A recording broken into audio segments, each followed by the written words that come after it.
Students, in the previous class we have studied about the response of the second order system for different cases like underdamped case, undamped case, overdamped case and critically damped cases, and we have seen the characteristics of it. In today's class we are going to see the transient response characteristics of a control system in time domain specifications. So, let us see the time domain specifications now. Time domain specifications.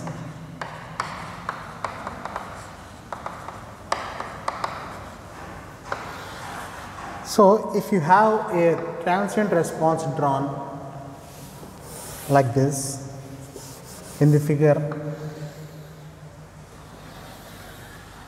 shown here, if you draw a response like this, you have a response like this, and again this way, like this the response is going to decrease.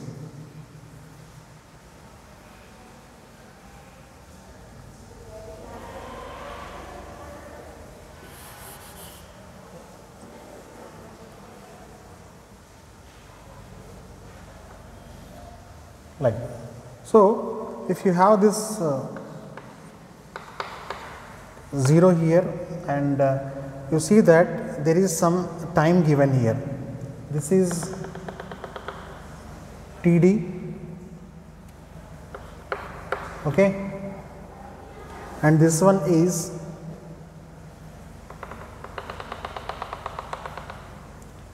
TR, and this one from the center it is TP. This is TD, TR and TP. If you have the line like this, then this is called as mu P. Okay, here you can have up to here. Okay. Now, if you see this one and the allowable tolerance here, this is allowable tolerance 2 to 5%. Means here the response you can see here it is rising, again it is coming, oscillations are there and it is coming to a steady state. So, allowable tolerance is 2 to 5%. 2 to 5% only it can be allowed and it comes to a steady state. Okay.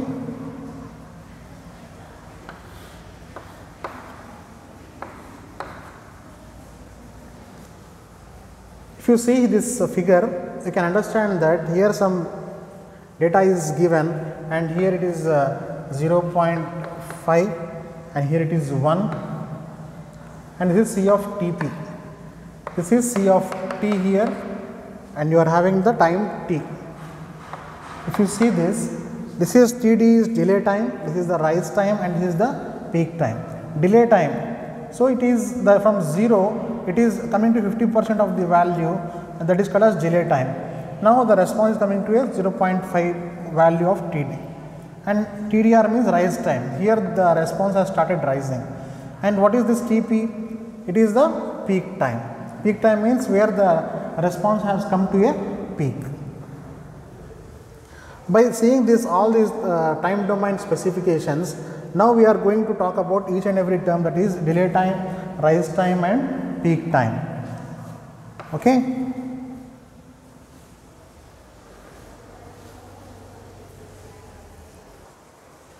So, the transient response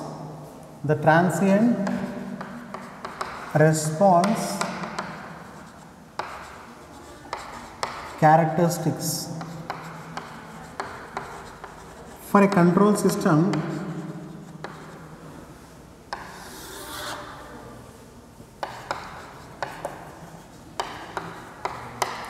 are specified in terms of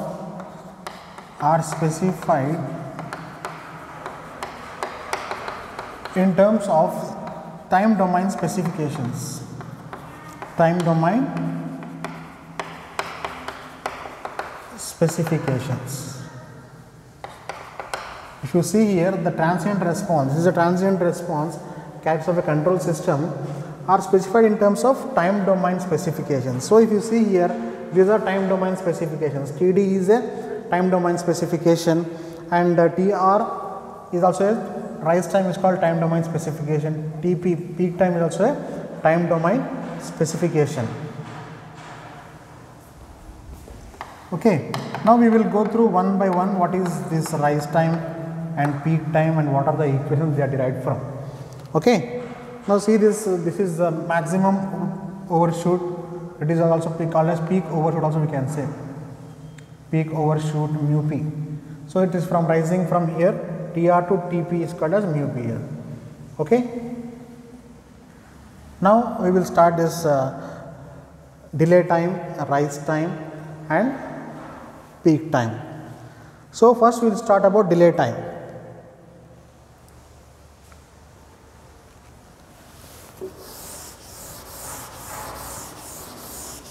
What is delay time?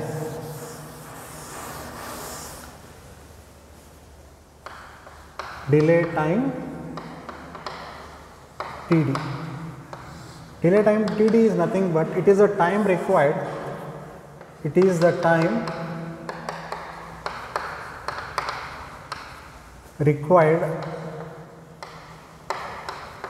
for the response, time required by the response to attain 50% of the final value, 50% of the final value, to attain 50% of the final value in first attempt,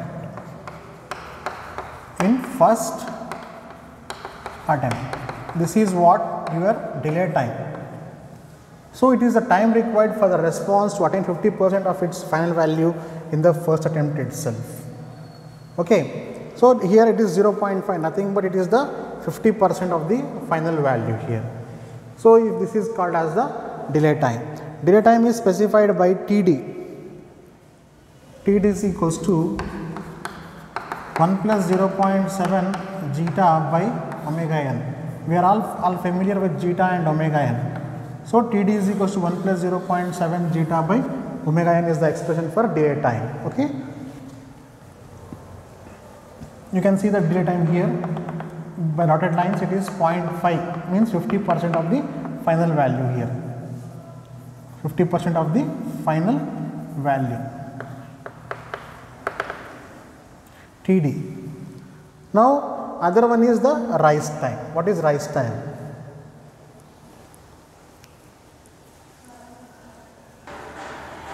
And now, what is the rise time?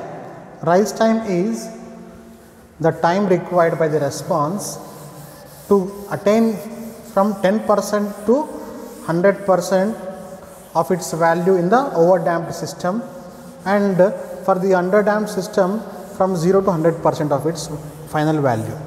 That is called as the rise time. Rise time TR. It is the time required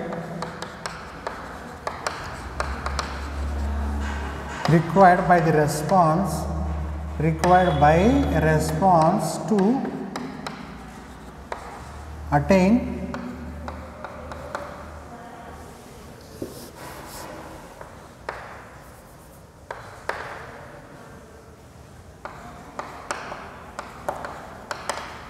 10% to 90% of its final value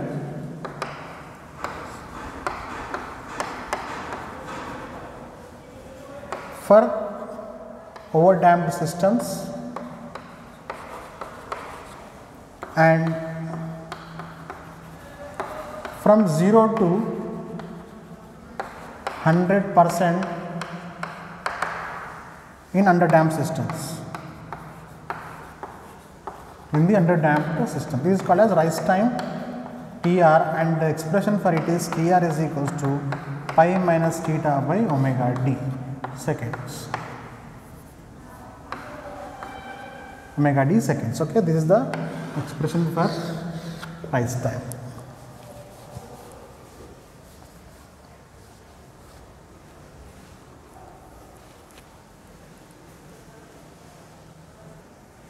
So we can also write here it is the time required to by response to attain or to rise.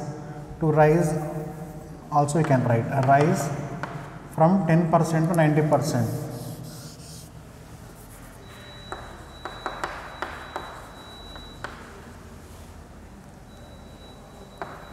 In over under damped system. So Tr is equals to pi minus theta by omega d seconds. So it was about the rise time. Now other time is, that is the peak time. What is peak time?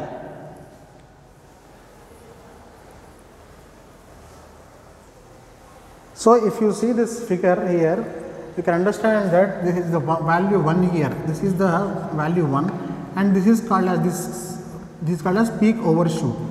This is called as peak overshoot, where the curve is taking some direction to flow like this. Okay, this is called as peak overshoot after 1. This 50% is called as this particular delay time, and rise time is up to its final value which is reaching, that is called rise time. And what is the peak time? Peak time is nothing but this is the peak time where it is the time required for the response to reach the peak of the time response. Peak of the time response of peak of the overshoot. This is called as overshoot. Peak of the overshoot means this one. So we can write here peak time.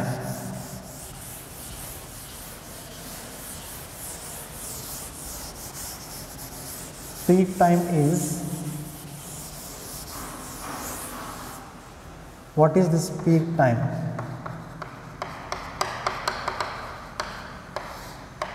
It is a time required for the response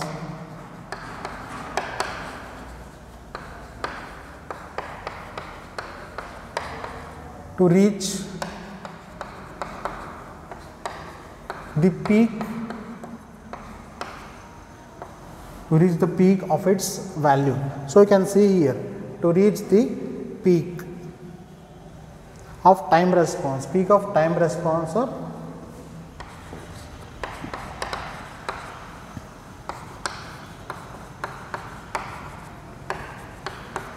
peak overshoot.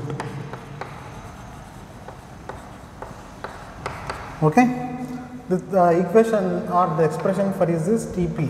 Tp is equals to pi by omega d. It is the equation or expression for the peak time. So we know what is omega d. Omega d is equals to Tp is equals to pi by omega n into square root of 1 minus zeta square. This is also expression for peak time, and it is in seconds. Okay, all these rise times and peak time are in seconds only. Now we have speak about this one more definition, that is peak overshoot. What is peak overshoot?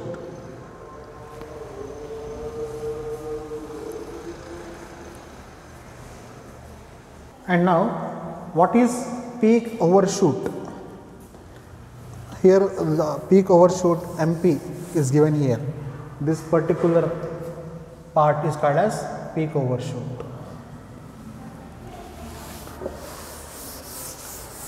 Now we will discuss about the peak overshoot. What is the peak overshoot? This one. Peak overshoot MP, it is defined as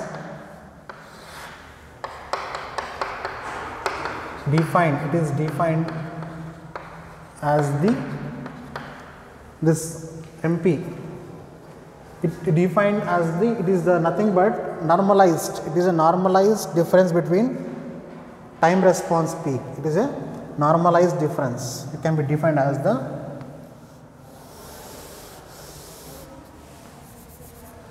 so we can write here, it is the normalized difference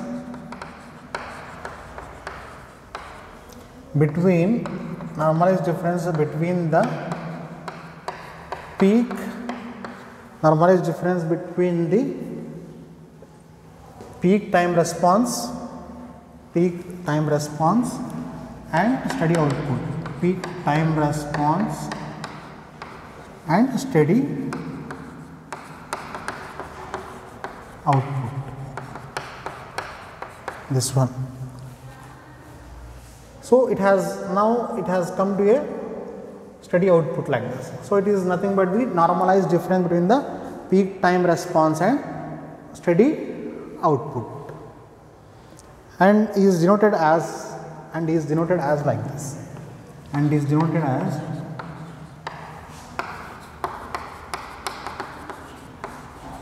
what we can write here is C of t is there, no, C of t minus C of p, C of t minus C of p, C of Tp, or sorry, C of Tp minus C of infinity by C of infinity, C of Tp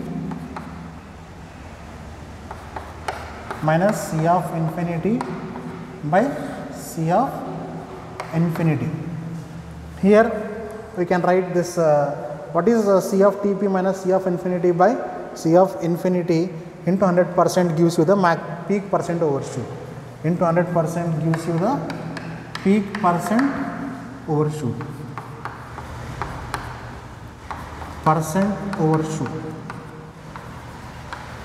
So how much it has taken place, overshoot, will be given by this expression. Okay. In most of the control systems, the steady output for input is the same as the input. Okay. Step in most of the control systems, the steady output for step input is same as the input only.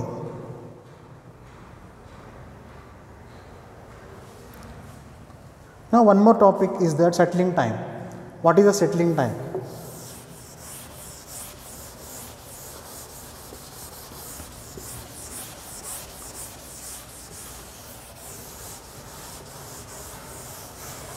Settling time, the name is given there, settling time.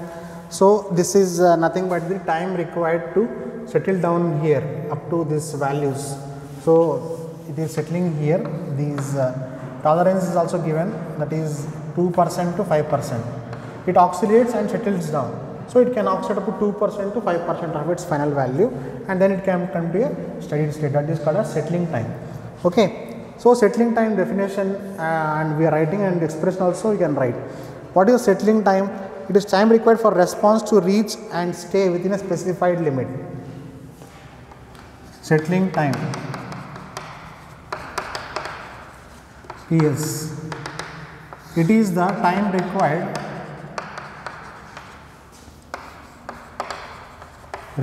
for the response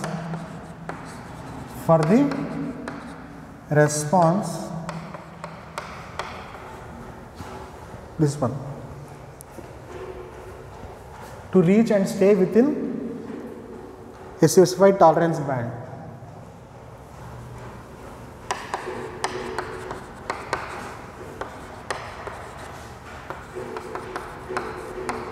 Stay within a specified tolerance band. This is called as a tolerance band or tolerance limit. Okay. After getting this one, we have to write the expression also. Ts is equals to 4 by zeta omega n.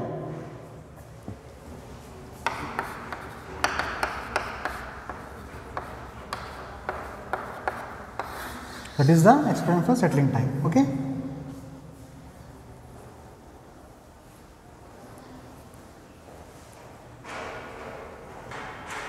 Usually tolerance band is 2% to 5% of its final value. Tolerance band is 2% to 5% of final value. It's called the tolerance band. Okay, this is the settling time. So we have seen here about the settling time, Ts, and TP peak time and rise time, delay time, and at what is the definition of this, and we have shown the rise time, delay time, peak time and settling time in the diagram.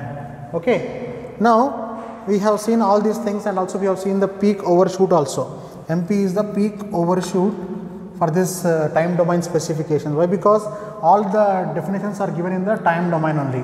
So with respect to time only, we are specifying the response here, how the response is behaving with respect to time, how what the name is also given with respect to time only. So that is called as a time domain specification. Now one more thing that is called as the steady state error.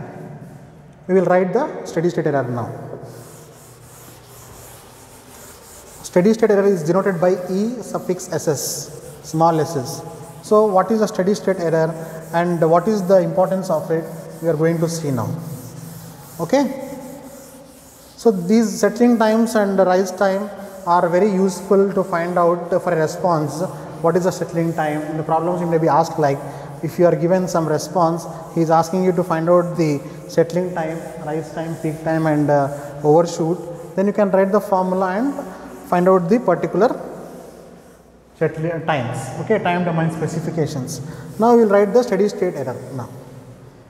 Steady state error. What is steady state error? What is the steady state error? Okay. As I told you, it is denoted by ESS. It is denoted by ESS, steady state error. Now we will see what is the steady state error means. It is saying something about the steady state. Actual output and desired output are there. Suppose there are actual output and desired output. The error between the actual output, what is the actual output you have to get? Output and desired output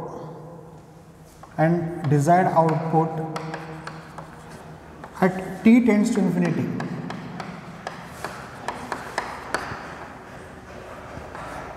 At t tends to infinity. So you can write here t tends to infinity inwards, and symbolically can write here. Symbolically we can write this expression as ESS is equals to limit t tends to infinity tends to infinity R of t minus C of t, R of t minus C of t. This is called as the steady state error. So it indicates the error between the actual output and the desired output at t tends to infinity. So what does it do? So it is the error between the actual output and desired output at t tends to infinity. Symbolically it is written like this expression. So all the above specifications, time domain specifications, whatever we have spoken about, now they are having mutually dependent and must be specified in a consistent manner. They are mutually dependent and they should be specified in a consistent manner. Okay. So we have also written about the steady state error. Now we will study one by one about these times, rise time, peak time, settling time. Okay. And how we got through the expression we will see now. Okay.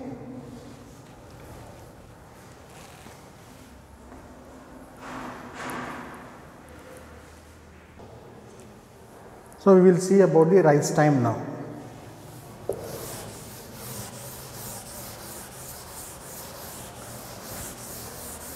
Rise time is denoted by letter T suffix small r. So you can see here rise time, rise time TR in seconds. Okay. If you see the diagram, already we have drawn the diagram and shown the rise time, and once again I am drawing here, you can see it.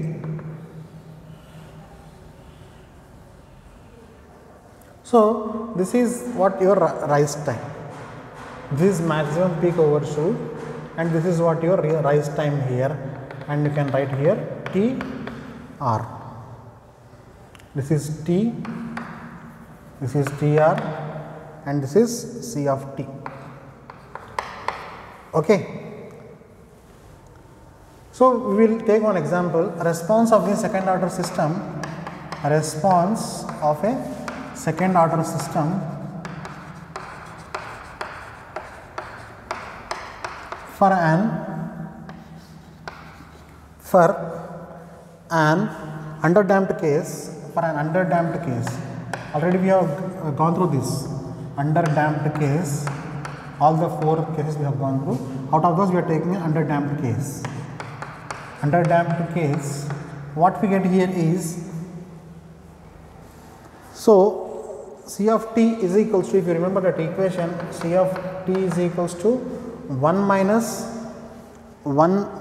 e power minus zeta omega n t, 1 minus e power minus zeta omega n t by square root of 1 minus zeta square.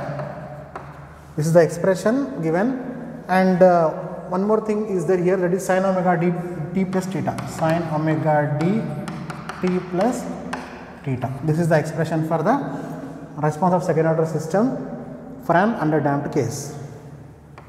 If this is the expression given already, now from this expression what we can write here is, at t is equals to tr, suppose t is equals to tr now, at t is equals to tr, C of t is equals to C of tr is equals to 1. Okay. Now, if you are equating this one to 1, C of t is equal to C of tr is equals to 1, then what happens here is this value will be equated to 1 minus e power minus zeta omega n t divided by square root of 1 minus zeta square into sin omega d t plus theta is equals to 1. So, this one gets cancelled, 1 and 1. So, it is 0 here. Okay. Now, we will write the expression, complete expression. So, seeing here we write the expression, that equation is C of tr is equals to, so we have written at C of tr is equals to that equation, and that equation becomes 1.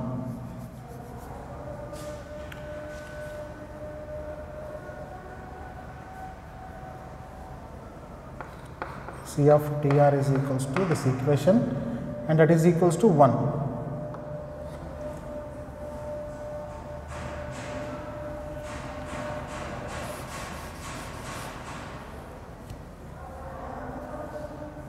Okay. So, C of tr is equals to 1 means 1 minus e power minus zeta omega n t by square root of 1 minus zeta square into sin omega d t plus theta is equals to 1. So, this gets cancelled here, and after getting this cancelled, minus also will be sent to that side 0. So, e power minus zeta omega n t divided by square root of 1 minus zeta square into sin omega d t plus theta is equals to 0. Okay.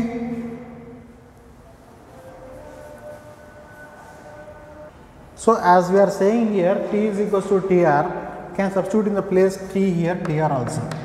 So, like this tr you can substitute here, and here also you can put tr. T is equals to tr and C of t is equal to C of tr is equal to 1. After substitution we are getting these values. Now, after getting these values here, what we can do is this one we can equate to 0. Now, first we will see this one. This one is actually from this side, if you send to that side, it becomes 0. Now, e power minus zeta omega n tr is exponential value, so it cannot be equal to 0. Okay. And then this can be equal to 0, trigonometric value sin omega d tr plus theta is equal to 0. So, from these two expressions we are going to have the values. Okay. What is the time tr? So, from this it is not equal to 0, so we cannot get any value from this. Therefore, what we can write here is, this is one part and this is other part. So, sin phi is equal to 0, sin phi or sin phi is equal to 0. What is that meaning? Or sin theta is equals to 0. We can assume this complete thing as phi. Okay, now we will do this one. Sin phi is equals to, we will write here values. Sin phi is equal to 0. Suppose this omega d Tr plus theta is equal to, we are assuming it to be phi. Assume phi is equals to omega d Tr plus theta. So sin phi is equals to 0, and the consecutive values of these are 0, pi. Sin phi is equal to 0 when phi is equals to 0, pi, 2 pi, 3 pi, like that. What happens is omega d Tr plus theta is equals to phi. Omega d Tr plus theta is equals to pi. We can assume that this particular phi is equals to, here phi nothing but omega d Tr plus theta. So omega d Tr plus theta is equals to pi.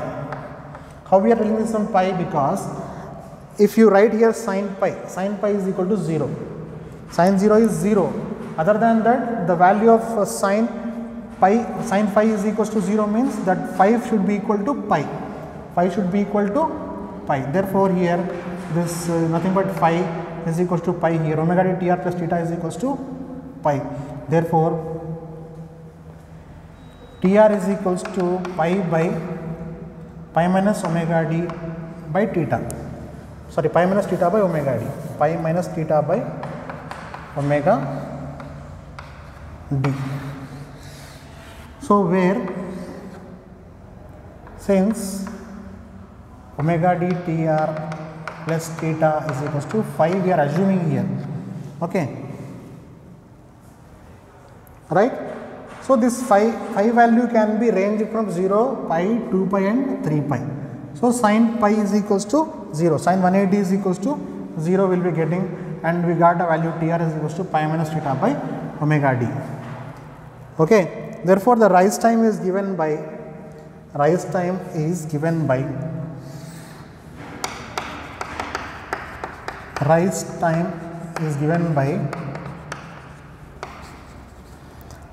is equals to pi minus theta by omega d. This is the expression for rise time. Okay. We have got the expression for this rise time from the expressions of this particular underdamped response of the second order system. Okay. So, we got the expression like that, we can get all the expressions. So, I would like to end the topic here, students. Thank you.